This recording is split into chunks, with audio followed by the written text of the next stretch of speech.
안녕하세요. 데이업의 로봇 및 기계업종 멘토 박태욱입니다. 자, 오늘은 한글과 컴퓨터 데일리 리뷰 시작해 보도록 하겠습니다. 자, 해당 기업에 관심이 있으시거나 관련된 내용을 잘 모른다, 조금 더 알고 싶다, 주가에 관련된 이야기를 듣고 싶다 하시는 분들, 한글과 컴퓨터 주주분들은 지금부터 5분 정도만 집중해 주시면 좋을 것 같습니다. 자, 주식에 대한 지식이 많이 없어도 누구보다 쉽게 설명드리려고 노력할 테니까요. 함께 5분만 해당 종목을 공부한다 생각해 주시면 좋을 것 같고, 저희 데이업에서 해당 종목뿐만 아니라 전 종목 모두 꾸준히 추적하고 분석해 드릴 예정이니까요. 시청 전에 구독, 좋아요 한 번씩만 눌러주시고 시청해 주시면 감사하겠습니다. 자, 한글과 컴퓨터 금일 좀 많은 하락을 보여줬는데요. 금일 21% 이상 하락을 보여줬습니다. 금일 하락의 원인은 지수로 파악이 되고 있고, 지수의 하락의 원인을 좀 알아보고 지지라인, 저항라인들을 좀 확인해 보도록 할 건데요. 자, 우선 차트를 먼저 본다라면 기술적인 분석 라인들을 좀 볼게요. 보면은 지금 제가 그어둔 이 핑크 색깔 선들이 지지이자 저항 라인들입니다. 근데 현재 24,000원, 23,500원에서 24,000원 해당 이 전 저점 꼬리 달린 해당 라인을 같이 지지를 받아주고 아래꼬리를 달고 살짝 올라온 모습을 보여주고 있습니다. 자, 1차 지지 라인은 21선과 전고점 부근인 27,000원 라인으로 제가 말씀을 드렸었는데요.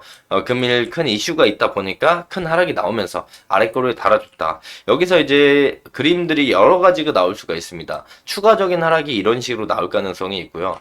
아니면 바로 말아올리는 그림을 보여줄 수도 있어요. 이 길 한번 지켜봐야 되겠지만 금일 해당 이슈가 단발성인 이슈들이 아니기 때문에 이 부분은 이제 조금 더 관망할 필요가 있다라는 생각이 들고, 저는 개인적인 저의 사견으로는 61선, 이 2만원대 지지라인까지 좀 열어두고 보시는 게 괜찮지 않을까 생각을 합니다. 뭐, 기본적으로 짧게 단타를 들어가신 분들은, 그 이전 라인 있죠. 이 저점을 깨지 않는 28,000원, 29,000원 라인을 지지를 해줬어야만, 여기서 이제 지지 이후 반등의 그림을 보여주고, 이제 하방이 열려있기 때문에, 짧게 이제 손절을 진행을 하셨어야 됐고, 단타로 접근하신 분들은, 좀 길게 보시는 분들은 그 아래 라인, 지지를 받을 수 있는 27,000원 라인을 보셨을 거고, 그 밑에 제가 말씀드린 게 요 23,000원 라인 정도였는데, 오늘 23,000원 라인까지 내려왔고, 이 길에 어떤 그림을 보여줄지는 지켜봐야 한다. 하지만 지지를 받을 수 있는 괜찮은 라인은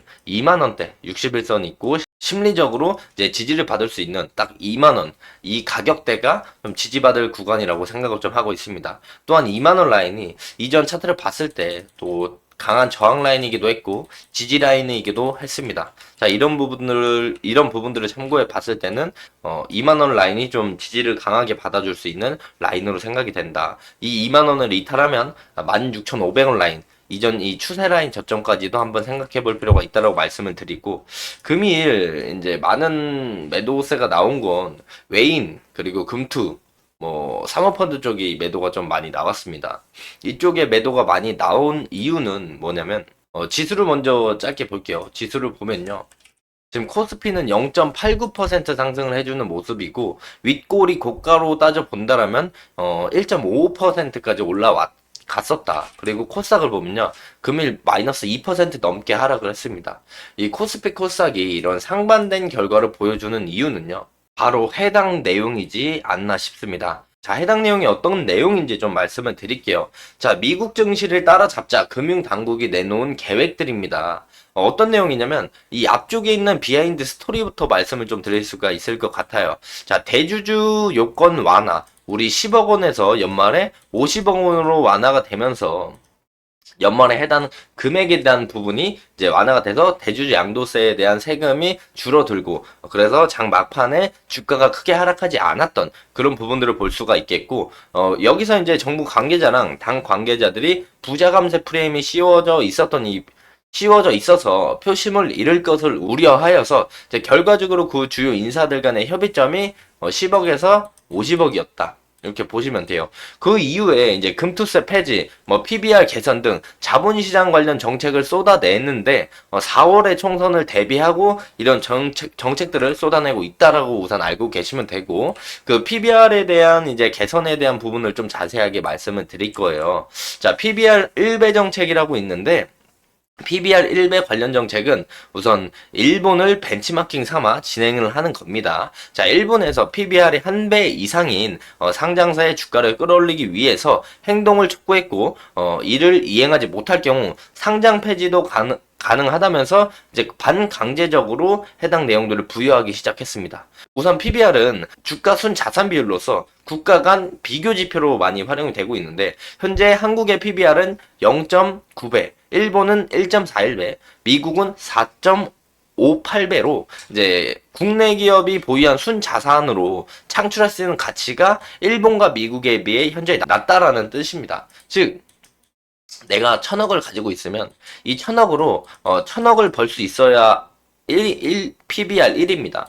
근데 이 1,000억으로 이제 대한민국은 900억을 벌 수 있고 일본은 1,400억을 벌 수 있고 미국은 4,800억을 벌 수 있다. 즉 이제 순자산으로 창출할 수 있는 가치가 그만큼 대한민국이 저평가되어 있다라는 걸 뜻하는데요. PBR 1배 정책은 결국에는 코리아 디스카운트를 해소하기 위해서입니다. 이를 위해서 이제 첫 번째 상장사의 주요 지표 PBR을 비교 공시를 합니다. 비교 공시를 하고 그다음 두 번째는 상장사들에게 기업 가치 개선 계획을 공표합니다. 즉 우리 회사가 어떻게 기업 가치를 개선해 나갈 거다. 그걸 공표하라는 거죠. 그리고 세 번째 관련 ETF 도입을 진행을 합니다. 그거는 이제 2월 중에 발표 예정인데 일본에서 이 JPX 프리미엄 150이라는 지수가 탄생을 했어요. 이게 왜 탄생이 됐냐면 이 세 번째 지금 따라가는 느낌인데 어떤 거냐면 이제 ROE가 자본 비용보다 높고 PBR이 1 이상 하는 기업들의 가중치를 비유하는 지수가 탄생되는 겁니다. 우리는 지금 ETF를 뭐 설정한다라고 얘기가 돼 있는데 자세한 내용은 2월이 돼야만 알 수 있는 내용이고 자, 왜 제가 이 이야기를 하느냐. 여기서 이제 지수가 이렇게 하락을 했다라는 이유는 방금 말씀드린 내용 중에 PBR 1배 이하인 상장사의 주가를 끌어올리기 위한 행동 중에 하나로 앞서 말씀드린 이런 1번, 2번, 3번에 대한 내용들을 이행하지 못한다라면 즉 주가를 끌어올리지 못한다라면 너넨 상장 폐지도 우리가 생각하고 있어. 이런 뜻입니다. 그러니 이제 PBR 1배보다 아래에 있는 즉 저평가 구간에 있는 친구들은 올라오는 그림을 보여주고 있고요. PBR이 높은 친구들은 어느 정도 이제 해당 수급이 빠져나가면서 저평가 구간에 있는 친구들한테 쏠리는 현상이 좀 발생이 되고 있다. 근데 지금 그래서 이제 보시면은 제가 금일 전체 종목을 쭉 훑어보면서 느낌을 보면요. 자, 코스피에 있는 종목 중에도 저평가되어 있는 지금 종목들 PBR 1 이하인 친구들이 PBR 1 이상으로 끌어올려야 되기 때문에 그런 종목이 이제 금일 양봉을 좀 보여줬고 나머지 이제 최근에 주가가 급등했던 2차전지 뭐 AI 반도체 뭐 이런 메타버스 이런 친구들이 이제 PBR이 생각보다 높게 측정이 되니까 그런 부분에 대한 단기 차익 실현이 나오면서 물량이 빠지면서 이쪽으로 물량이 쏠렸다. 그리고 해당 내용들이 나오면서 전체적으로 이제 매도세가 좀 많이 나왔습니다. 보시면은 코스피는 그나마 외인이랑 기관 좀 매수가 들어왔고 투신 매수가 좀 들어왔는데 지금 코스닥 쪽에서 많이 빠져나가는 모습을 보여주고 있어요. 많이 빠져나갔죠. 그리고 이제 선물 쪽에서도 외인은 좀 들어왔고 기관이랑 금투 쪽이 나갔는데 어떤 얘기냐면 어쨌든 상장 폐지 가능성이 어쨌든 PBR 1 이하인 기업들이 리스크가 더 생기는 걸로 봤을 때는 국내 주식의 리스크를 안고 이제 외인과 기관이 지금 들어가 있었던 종목들을 다시 한번 되짚어 볼 필요가 있는 거죠. 그런 부분에서 이제 지수가 좀 빠지면서 최근에 이제 단기로 급등이 많이 된 종목들이 전체적으로 좀 빠졌습니다. 최근에 급등한 한글과 컴퓨터, 롯데정보통신, 이스트소프트 이런 친구들이 전체적으로 좀 하락을 맞았고요. 우리가 지금부터 무엇을 봐야 될 거냐? 그렇다면 한글과 컴퓨터도 우리가 대응을 계속해 나가야 되겠지만 앞으로는 이제 PBR이 1 이하인 저평가된 좀 큰 종목들을 지켜볼 필요가 있다. 왜냐? 그 친구들이 PBR 1 이상까지 끌어올려져야만 주가가 상승을 해야만 상장 폐지에 관한 그런 구설수에 오르지 않을 수 있기 때문에 저평가된 대형주들이 주가 상승이 필요하다. 그렇다면 주가 상승을 어떻게든 강제적으로 만들려고 하기 때문에 이 중소형주들의 주가 상승으로는 지수를 끌어올리기가 좀 역부족이다. 뭐 이런 부분들을 참고하시면 될 것 같고 금일 지수 하락의 이유를 이렇게 볼 수가 있다. 그래서 이제 정리해서 말씀을 드리면 한글과 컴퓨터는 지금 이제 22,000원 23,000원 라인을 지켜줘야 되고 여기서 이탈이 나오면 2만원 초반에서 지지가 나올 확률이 있다. 금일 시장의 하락의 이유는 해당 PBR 1배 일본을 따라간다. 이런 내용인데 제가 볼 때는 요 해당 이 저 PBR주 살리기 해당 내용이 일본의 시장을 끌어올렸다라고는 생각을 좀 하고 있진 않거든요. 이거는 그냥 아다리가 잘 맞았을 뿐이고, 제 생각은 개인적으로, 이제 지금까지 일본이 장기 디플레이션 상태였어요. 근데 이게 인플레이션으로 전환이 되는 이런 변화, 그리고 일본 기업들의 수출과 실적 개선, 그리고 외국인 투자자들이 이제 유입이 됐습니다. 외인에 대한 유입들. 이런 부분 때문에 이제 지수가 추가적인 상승이 됐다라고 생각을 하거든요. 외인 비중이 왜 올라갔냐면, 이게 개인 투자자들도 많이 확대되고 외인들도 많이 늘은 건 소액 투자 비과세 제도를 개편했습니다. 즉 주식거래에서 발생하는 이익에 세금을 부과하지 않는 제도.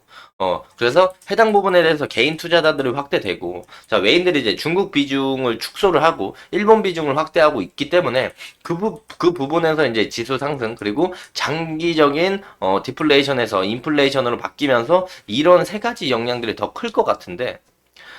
이 부분을, 해당 내용들을 따라간다고 해서 이제 지수가 끌어올려질 수 있을 것인가가 좀 의문이기도 하고, 사실 제일 큰 이유는 아직 우리는 휴전국가이기 때문에 이거에서 코리아 디스카운트를 받는 게 제일 크다라고 생각을 하고 있거든요.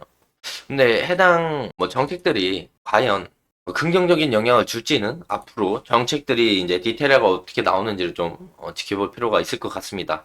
그래서 금일 한글과 컴퓨터가 큰 하락을 맞았던 건 해당 정책에 관련된 내용들이 나오면서 시장 쏠림이 컸다. 그래서 코스피 코스닥에 이제 격차도 많이 났다라고 생각을 해주시면 될 것 같습니다. 자, 금일은 이제 한글과 컴퓨터 이야기보다는 지수 하락에 대한 이야기가 좀 더 많았는데요. 해당 부분들이 이제 관련이 없는 내용이 아니기 때문에 우리가 한 번쯤 꼭 알고 짚고 넘어가야 하는 내용이라고 생각을 해서 좀 자세하게 말씀을 드렸습니다. 자, 해당 영상은 제 개인적인 견해가 많이 담겨 있기 때문에 투자자분들의 주관적인 생각과 제가 말씀드린 해당 내용을 토대로 현명한 선택을 하시면 좋을 것 같고요. 자, 앞으로도 새로운 일정이 나오거나 해당 종목에 이슈가 있다면 꾸준히 추적해서 누구보다 빠르고 확실하게 정보를 전달드리겠고, 자, 다음 시간에도 차트, 재무, 업황, 뉴스 등 다양한 내용으로 대여배 올려드릴 테니까요.